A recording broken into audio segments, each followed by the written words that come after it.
They slid the papers across the polished oak table like they were placing a dagger between my ribs. A prenup, 2 days before the wedding. Their smiles were rehearsed, the kind that had been sharpened over decades of boardrooms and backroom deals. I didn't flinch. I signed nothing. Instead, I folded the papers neatly, tucked them into my bag, and looked each of them in the eye.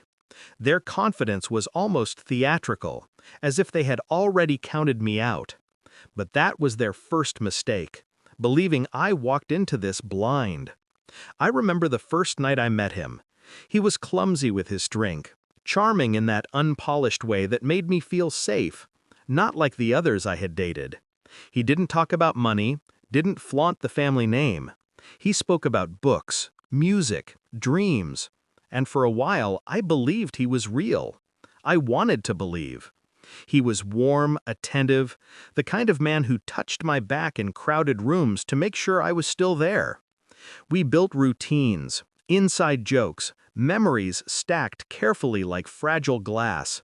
And that's why the first fracture felt like a car crash. It started small.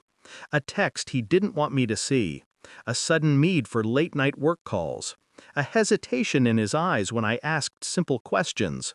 My gut whispered before my brain could process. The truth came in flashes.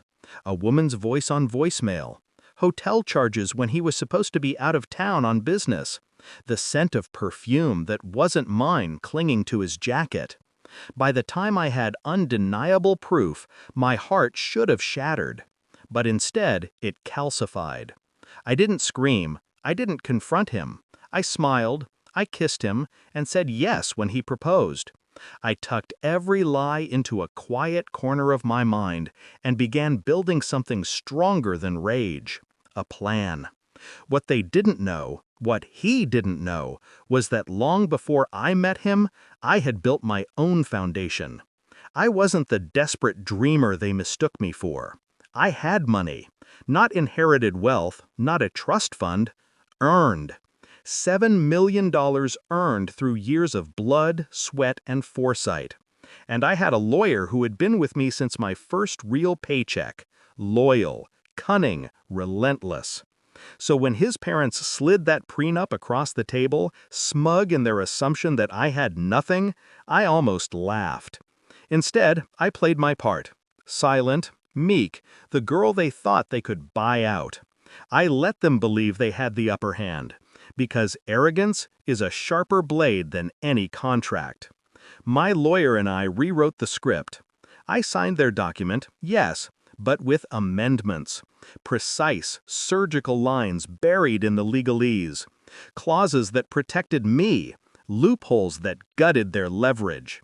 They didn't even notice. Their attorney skimmed it, stamped it, and congratulated themselves. And all the while, I orchestrated the second act.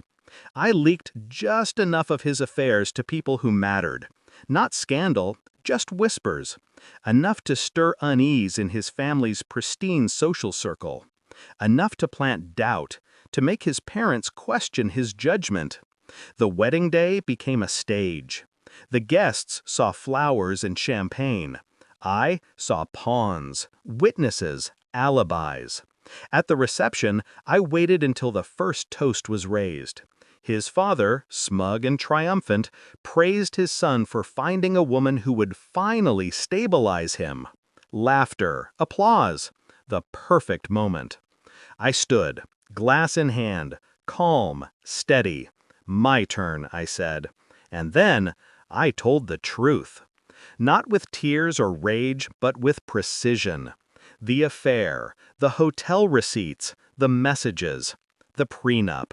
And then, my own revelation, that I had more money than their entire family believed possible. That every clause in that contract ensured not only my security, but my power. That his betrayal had cost him his reputation, his inheritance, and his seat at the family's empire. Gasps, silence. The slow, dawning horror on his face as he realized the trap had been sprung long before he walked into it. He tried to speak, to explain, But words don't mend shattered glass. His parents looked at him not with anger, but with calculation, cold disappointment. They know dead weight when they saw it. And then they looked at me. For the first time, not as a threat, but as something worse, an equal. I left before dessert, walked out into the night with the sound of fractured whispers trailing behind me. My lawyer filed the final papers the next morning. The marriage never legally existed, but the prenup did. Every clause stood, every asset shifted. In 48 hours, I turned their weapon into my crown. Do I regret it? No. Love may have been my weakness once, but betrayal sharpened me. They thought they could buy me off, reduce me to a signature on paper. Instead, I carved my initials into their empire. 2 days before the wedding, they grinned. 2 days after, they bled. And I walked away, untouched, unbroken, and holding the pen that wrote their downfall.